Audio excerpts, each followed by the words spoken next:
Como dijo la presidenta en la presentación, el eje rector, la brújula de la política de la Cuarta Transformación del campo es la soberanía alimentaria. ¿Y qué quiere decir eso? Quiere decir que el país tenga todas las condiciones necesarias para garantizar el derecho constitucional a la alimentación, no solo hoy, sino que en el futuro. Eso quiere decir, por supuesto, producir más alimentos saludables, pero quiere decir también el bienestar de las personas que producen esos alimentos, tanto agricultores, pescadores, las personas jornaleras. Quiere decir cuidar nuestros suelos, quiere decir cuidar el agua, quiere decir usar menos plaguicidas, quiere decir reforzar nuestra ciencia y tecnología mexicana para la producción agroalimentaria. Todo eso es soberanía alimentaria. Adelante, por favor. Hay 4 ejes principales en nuestro trabajo. El primero y el central es el bienestar de las personas que trabajan y viven en el campo. En el gobierno del presidente Andrés Manuel López Obrador redujimos en 18%, más de 18%, en los primeros 4 años de su gobierno, la pobreza extrema por ingresos en el campo. Eso realmente no se vio en otros países de la región. Pero todavía tenemos bastante que hacer para lograr la meta de bajar a menos de 2% de pobreza extrema en el país. Además, la presidenta nos ha encargado mucho poner una especial atención y dedicación a las personas jornaleras.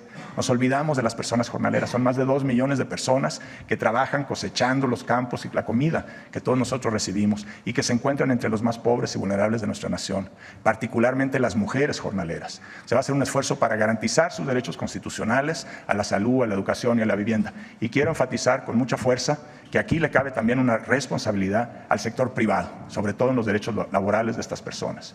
El segundo gran eje es la producción. Tenemos que producir más. Lo central, lo principal, lo número 1 es garantizar la autosuficiencia de maíz blanco no transgénico, que es el centro de nuestra alimentación, pero además un elemento central en nuestra cultura. Y la presidenta nos ha encargado alcanzar la plena autosuficiencia en frijol. Voy a hablar más de eso. Pero hay que aumentar también otros productos de la canasta básica para que sigan bajando los precios. El agua es un elemento central. Todos ustedes, todas las personas que nos ven, saben que el país vive una situación compleja en materia de agua y la agricultura es una gran parte, el 75% del agua está usada en la agricultura. Tenemos que enfrentar el tema. Y el último aspecto que es decisivo es la sostenibilidad. Tenemos que producir más con muchísimo menor impacto ambiental. Nuestro foco principal será en la deforestación, que es muy alta y hay que bajarla. Segundo, reducir el uso de plaguicidas, especialmente los que son más tóxicos. Y en tercer lugar, la pesca sostenible. Hoy no vamos a hablar de pesca y acuacultura, es un tema que presentaremos más adelante, pero también es muy importante. Adelante. La presidenta ha dicho en múltiples ocasiones que todos los programas del bienestar iniciados en el gobierno del presidente Andrés Manuel López Obrador van a continuar. Para el campo hay 5 programas del bienestar. Sembrando Vida, que es un programa que no está en la Secretaría de Agricultura, sino en la Secretaría del Bienestar. Ese programa continuará. Y en la Secretaría de Agricultura tenemos 4, todos continúan. Producción para el bienestar, fertilizantes para el bienestar, precios de garantía y bien pesca. Todos continúan. Estamos trabajando, por ejemplo, en producción para el bienestar para mejorar el padrón. Son 2 millones, un poco más de 2 millones de personas que reciben este apoyo, ¿no es cierto?, a través de sus tarjetas del bienestar. Queremos asegurar que todos los que lo reciben sean personas que verdaderamente cumplen con las condiciones y que necesitan ese apoyo. Adelante. Y fertilizantes para el bienestar es otro programa muy significativo. Estamos atendiendo también a más de 2 millones de personas en prácticamente toda la República. Eso lo vamos a mantener. De vuelta estamos revisando los padrones, que quienes reciban el fertilizante lo necesiten y lo utilicen bien. Pero además aquí y en el otro programa también queremos hacer un esfuerzo muy especial para aumentar el número de mujeres derechohabientes. Ya hay bastantes, pero podemos avanzar más. Entonces, con esta revisión de padrones, lo que se vaya ocupando, le vamos a dar prioridad a las mujeres productoras de México. Adelante. Este es un aspecto central que nos ha encargado la presidenta. Tenemos que garantizar precios justos por el maíz blanco no transgénico a nuestros productores, pero también tenemos que pensar en nuestros consumidores. Particularmente las personas más pobres y vulnerables de este país gastan un porcentaje muy alto de todo su ingreso en comprar tortilla, que es muy importante en su alimentación. Y los precios aumentaron y no han bajado. Se trata de trabajar con todos los actores de la cadena para ver cómo le hacemos para bajar este precio. Estamos ya platicando uno por uno con ellos. Los vamos a invitar a un acuerdo nacional por el maíz y la tortilla, con una meta muy ambiciosa de lograr bajar el precio de la tortilla durante el sexenio hasta un 10% en términos reales. Adelante. Ya les decía, la agricultura usa el 75% de todo el agua que se utiliza en México. La presidenta ha dispuesto un programa muy ambicioso de tecnificación del riego, como no se ha visto en muchas décadas. Lo lleva adelante Conagua. Nosotros estamos trabajando junto con Conagua para que en esas zonas que se van a tecnificar con una gran inversión del Estado, también llegue la asistencia técnica, el apoyo a la comercialización, el crédito, para que en esas zonas, ¿no es cierto?, se produzca más productos de más valor, se genere más empleo y más ingresos para los productores y para las comunidades de la zona. Ya estamos recorriendo uno por uno cada una de las zonas que van a ser tecnificadas. Adelante. Cosechando Soberanía es otro programa nuevo del gobierno de la presidenta Claudia Sheinbaum. Ella ha dicho que tenemos que aumentar la producción de productos como el maíz, el frijol, el arroz, la leche, el sorgo, también algunas verduras, la cebolla, el jitomate, el chile, que impactan mucho en los precios que pagan las familias al ir a comprar sus alimentos. Tenemos que producir más. Entonces identificamos casi 1,200 municipios en México que tienen dos características. La primera es que tienen altos niveles de pobreza y en segundo lugar, ahí hay mucha pequeña y mediana agricultura comercial. Entonces vamos a ir en apoyo de esos pequeños y medianos productores comerciales, casi 600,000 durante el sexenio, con acompañamiento técnico con enfoque agroecológico, crédito, trabajando junto con el FIRA, pero crédito con seguros para enfrentar las sequías y todos estos fenómenos que hoy día les impactan. Muy fuerte apoyo a la comercialización y en general todos los servicios de que dispone la Secretaría de Agricultura, la sanidad vegetal y animal, la investigación con el INIFAP, el Colegio de Posgraduados y Chapingo, etc. Un apoyo integral a estos productores y productoras. Adelante. La autosuficiencia de frijol es una meta que nos ha puesto la presidenta. México consume, nosotros consumimos más o menos 1 millón de toneladas al año. Y de ese 1 millón de toneladas estamos importando 300,000. La meta de este programa es dejar de importar esas 300,000 y producirlas en México. ¿Cómo le vamos a hacer? Lo primero es que se va a crear una nueva entidad que se llama Productora de Semillas del Bienestar. Va a tener su sede probablemente en Zacatecas. Esta entidad va a empezar a producir semilla de muy buena calidad, porque ese es el problema principal que tenemos en la producción. Las semillas se han ido degenerando. Entonces vamos a introducir semilla de muy buena calidad a través de esta nueva entidad, es una especie de empresa, para darle todos los años a los productores la cantidad de semilla que necesitan para subir estas 300,000 toneladas que nos están faltando. Pero además de la semilla también asistencia técnica, comercialización, crédito, etc. De vuelta, un servicio integral y vamos a lograr esta autosuficiencia. Vamos a arrancar en una primera etapa, este próximo año que viene, en el 2025, Zacatecas, Nayarit y Durango. Y después nos vamos a extender a otros estados del norte y también del sureste, donde hay agua y podemos producir más frijol, particularmente frijol negro. Adelante. Esto es central. La presidenta ha dispuesto un programa para apoyar a la pequeña y mediana ganadería sustentable. Hay formas de ganadería que no nos interesa estimular, pero la ganadería sustentable, claro que sí, pequeña y mediana. Este programa apunta a 3 estados, Chiapas, Tabasco y Campeche. Y en estos 3 estados vamos a trabajar en 2 líneas principalmente. 1, mejorar la calidad de los animales, la calidad genética, introduciendo sementales y otras medidas de este tipo. Y además con mucho acompañamiento técnico para que sea una ganadería regenerativa y todo el tema de sanidad animal con Senacica. Arrancamos el próximo año en Tabasco. El viernes pasado la presidenta acordó con el gobernador Javier May que lo vamos a hacer en conjunto porque él ya trae ahí un programa de crédito a la palabra, entonces nos vamos a complementar y ya después nos expandimos a los otros programas. Cerca de 60,000 pequeños ganaderos serán beneficiados con esta iniciativa. Adelante. El Plan Campeche originalmente era arroz y leche. Esta es una promesa de campaña. En la Cuarta Transformación los compromisos se cumplen, entonces lo vamos a cumplir. Y la presidenta acaba de disponer que además de leche y arroz también le vamos a agregar ganadería. Estamos ya trabajando con el gobierno del estado. En la parte de arroz vamos a entrar a 60,000 hectáreas con un paquete de vuelta de semillas de buena calidad, asistencia técnica, crédito, riego, etc. En la parte de leche, de vuelta, mejoramiento genético del ganado, buena alimentación y salud de los animales. Una cosa muy importante, y es que tiene que ser sin deforestación. Campeche es el estado que tiene más alta deforestación de México. En el gobierno del presidente López Obrador se hizo un gran esfuerzo para ampliar las áreas naturales protegidas. La gran reserva de Calakmul pasó de 750,000 a 1,5 millones de hectáreas. Las vamos a cuidar. No vamos a deforestar con el Plan Campeche. Adelante. El subsecretario Leonel Cota va a presentar la siguiente presentación, fortalecimiento de Liconza. Por favor. Muy buen día. Con su permiso, presidenta. Me permito compartir con ustedes las metas y los propósitos en materia de Liconza, leche para todos. Actualmente estamos beneficiando, tenemos una desobediencia de 6,300,000 ciudadanos en este país, destacadamente el Estado de México y la Ciudad de México, en más de 2 millones de personas. Por eso se ha tomado la determinación en el actual gobierno que preside la presidenta Claudia Sheinbaum de fortalecer Liconza.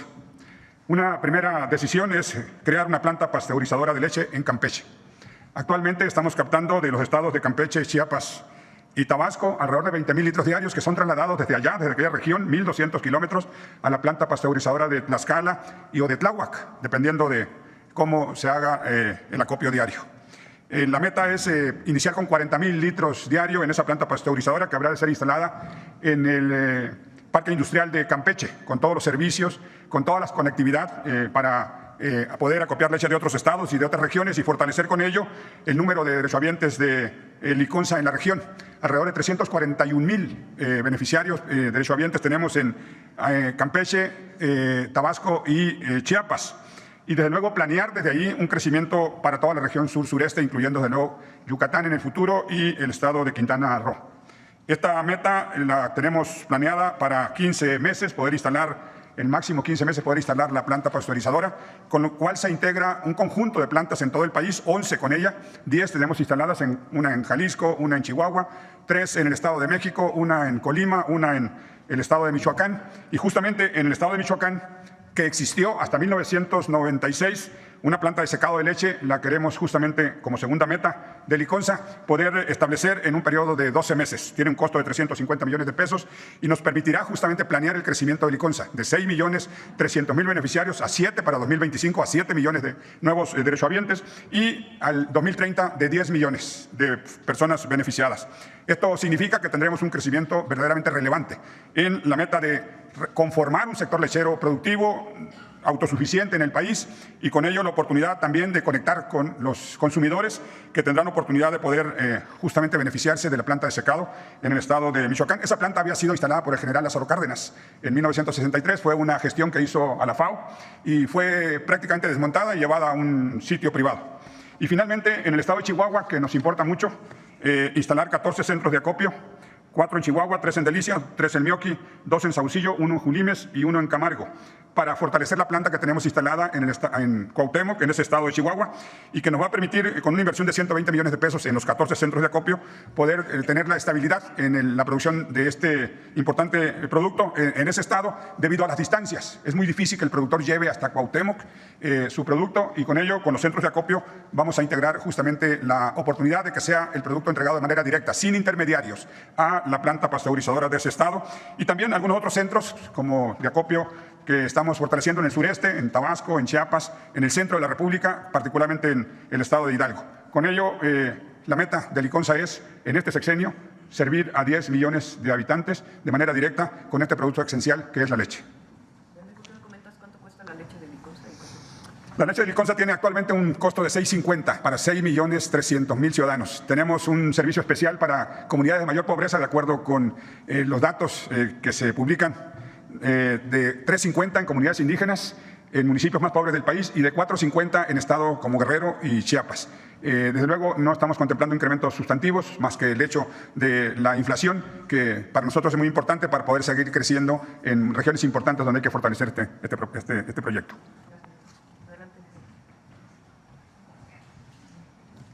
Buenos días, con su permiso, Presidenta. Buenos días a todas y a todos. Voy a platicar del compromiso 66 de nuestra Presidenta ante el pueblo de México. El punto 66 trata de hacer alimentación para el bienestar. ¿Cómo se está planteando hacer alimentación para el bienestar? Es una fusión de Segalmex con tiendas Liconza. ¿Qué son estas tiendas Liconza? Estas tiendas Liconza, seguramente muchas y muchos ubicamos estas tiendas a lo largo y ancho del país, pues hay 24,516 tiendas. Estas están ubicadas en 2,224 municipios. Prácticamente estamos llegando a más del 90% de los municipios de nuestro país. Y en este planteamiento también compartirles que se llegan a 62 millones de personas para que puedan tener consumo. ¿Cuál es la importancia de estas tiendas? Estas tiendas hacen posible que llegue, en este caso, maíz y frijol, que son nuestros granos básicos para hacer la dieta de la milpa, directamente a familias mexicanas. El precio del maíz en estas tiendas está en 6 pesos el kilo y el precio del frijol está en 35 pesos el kilo. Se vuelve relevante e importante porque cuando subió muchísimo el frijol, hasta más de 50 el kilo, 35 pesos ofertar directamente a las familias mexicanas, pues hay un consumo de un buen alimento. Quisiera compartirles que en esta transformación de esta fusión y esta reestructuración que estamos trabajando, en el planteamiento y por instrucción de la Presidenta, haremos un área que va a ser para transformación. Y en esta área de transformación vamos a iniciar con 3 productos. Estos 3 productos son básicos y son el caso del cacao, el café y la miel. Quisiera detenerme un momento. En el caso de la miel, estamos planteando que iniciemos un acopio directamente a pequeños productores y apicultores y lo vamos a regionalizar en la parte de la península. Estamos planteando Yucatán, Quintana Roo y Campeche. Quisiera comentarles que el consumo nacional o el consumo per cápita de miel en México es muy bajo, es de 200 gramos. Entonces, en un planteamiento, la miel es de los mejores productos para consumo. Entonces, el fomento también y difusión de poder consumir alimentos sanos, pero también en el caso de alimentación para el bienestar, que haga la función de un acercamiento de productores directamente a consumidores. Si revisamos el tema del campo, siempre el cuello de botella va a ser que los productores a veces no tienen la forma de comercializar o de hacer un valor agregado a su producto. Y el tema se va quedando en quienes hacen la negociación. En este planteamiento de alimentación para el bienestar es coayudar directamente a pequeños productores para hacer ese ensamblaje y a los consumidores, que somos muchísimos consumidores en este país, también acercar buenos productos de calidad. El caso de la miel, el caso del café, se está planteando también hacer acopio y transformación en dos formas, el café tostado y molido y el café soluble. El 84% de las familias mexicanas consumen soluble. Quisiera compartirles también que en países productores, como el caso de Brasil, ellos tienen un consumo, su país productor, y tienen un consumo per cápita de 5.8 a 6 kilos. En el caso de nosotros los mexicanos, de 700 gramos. Entonces, también es un planteamiento de hacer una difusión de consumo, en este caso, de bebidas como el caso del café. Y el cacao.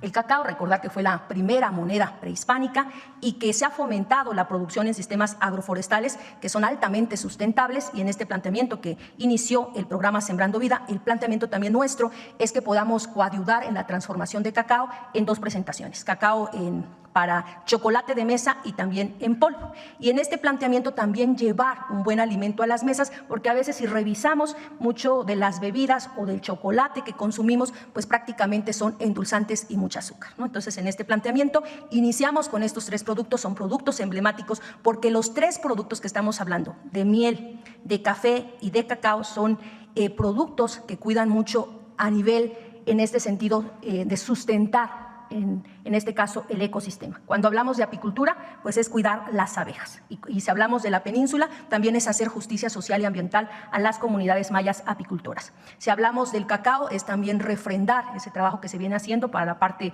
del sureste del país con el programa Sembrando Vida. Y en el caso de los cafetaleros, si revisamos, quienes producen café en México son pequeños productores y principalmente de zona. Otra vez una campaña, sí, pero que en México no hay Estado de Derecho, que se acabó la justicia. ¿Quiénes son los voceros, para empezar? Y segundo, quien está violando la ley son ellos, ellas, las y los jueces que están defendiendo estos amparos frente al poder, a la reforma al Poder Judicial constitucional. Dicen que por derechos humanos. ¿Cuál violación a los derechos humanos? Bueno, están en paro y no hay ninguna represión, hacen manifestaciones, no hay ninguna represión. Eso no quiere decir que tengan la razón, por eso hay un debate público. Pero además, el pueblo de México tomó una decisión, que fue la reforma al Poder Judicial. Más personas de las que votaron por nosotros el 2 de junio están a favor de que se elijan a jueces, juezas, magistrados, magistradas, ministros y ministras por voto popular. Entonces, ellos violan la ley de amparo pública y notoriamente, y se les abren las puertas de muchísimos medios. Yo no digo que no les abran las puertas, pero que tengan un balance. La imparcialidad, la objetividad tiene que ver con eso, una posición y la otra.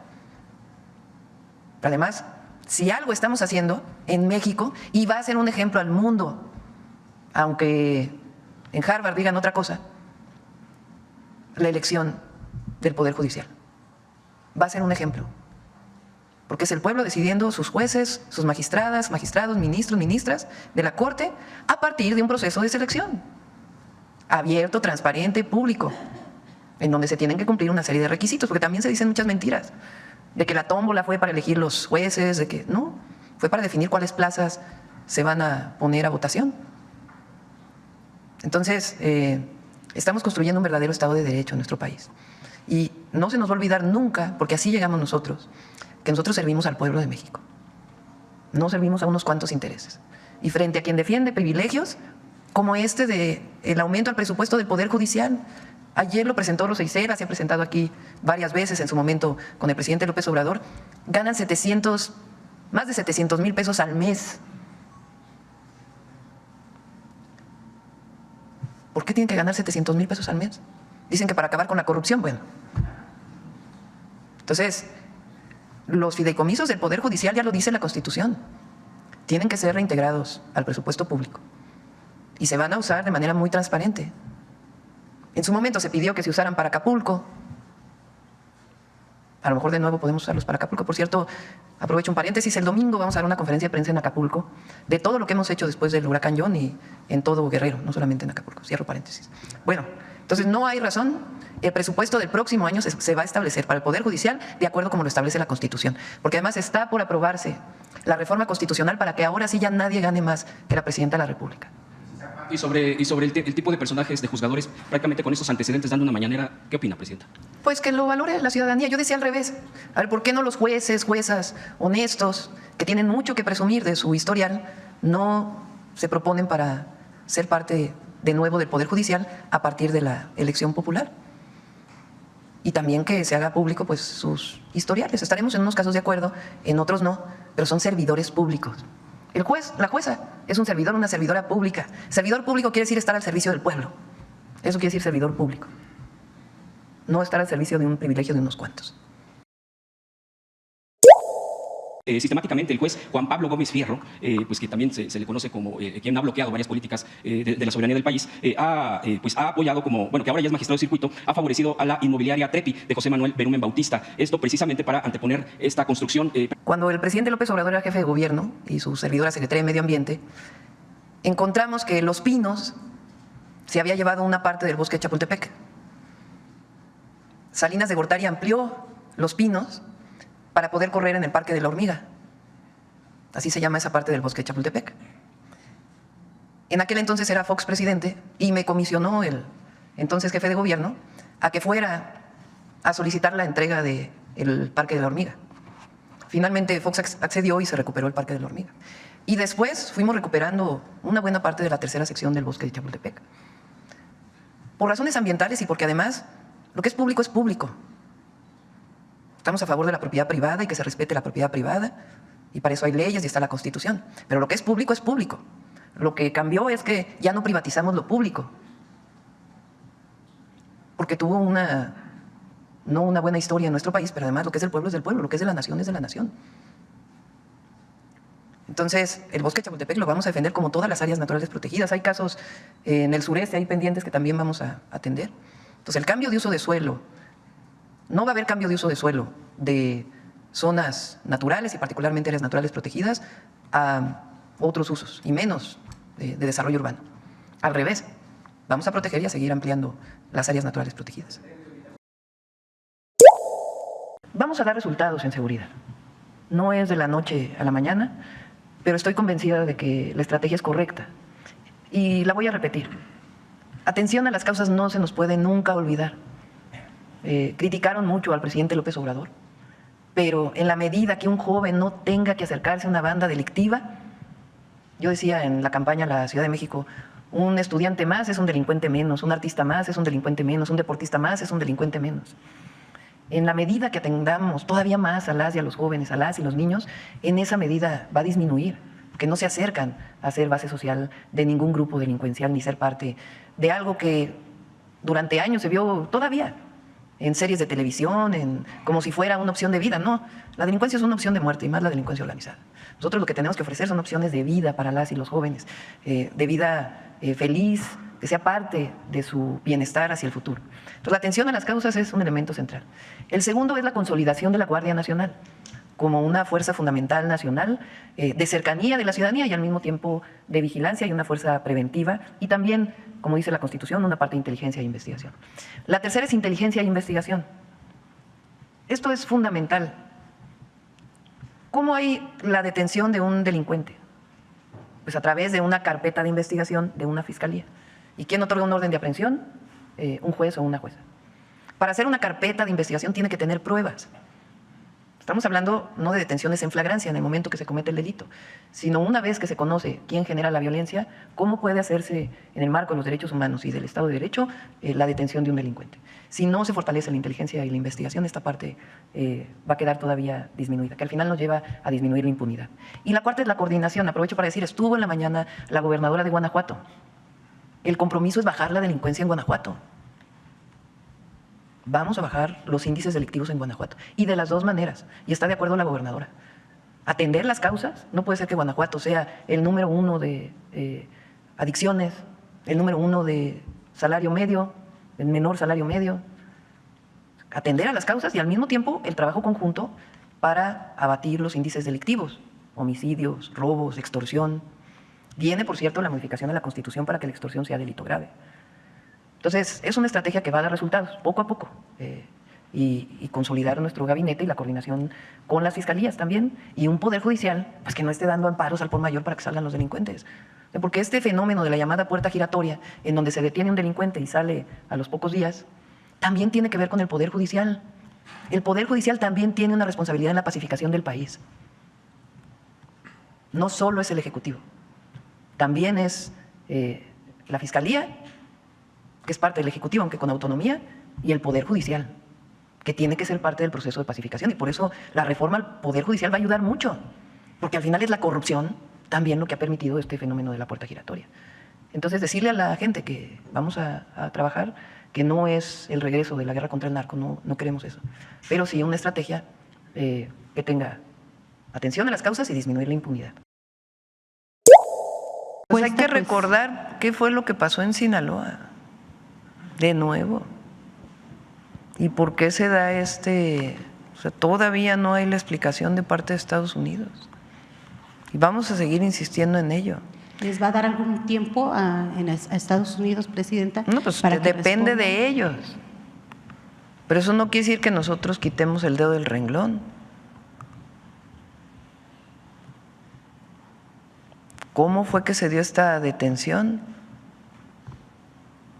Porque hay coordinación y va a seguir habiendo coordinación, pero tiene que haber coordinación, tal cual. Y en el caso de Sinaloa, por supuesto que vamos a proteger a la población, por supuesto. Pero Sinaloa pues es un caso especial por lo que ocurrió hace 2 meses ya prácticamente. Y en los otros casos va a disminuir los índices delictivos, va a funcionar la estrategia.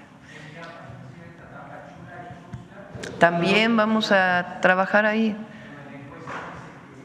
Ahí se siente 91% insegura la población. Sí, hay zonas en el país donde ha crecido, pero en la mayoría del país han disminuido. Eso no quiere decir que… O sea, todavía 58% se siente inseguro en todo el país. Y tenemos una estrategia territorializada y estamos trabajando con los gobiernos de los estados.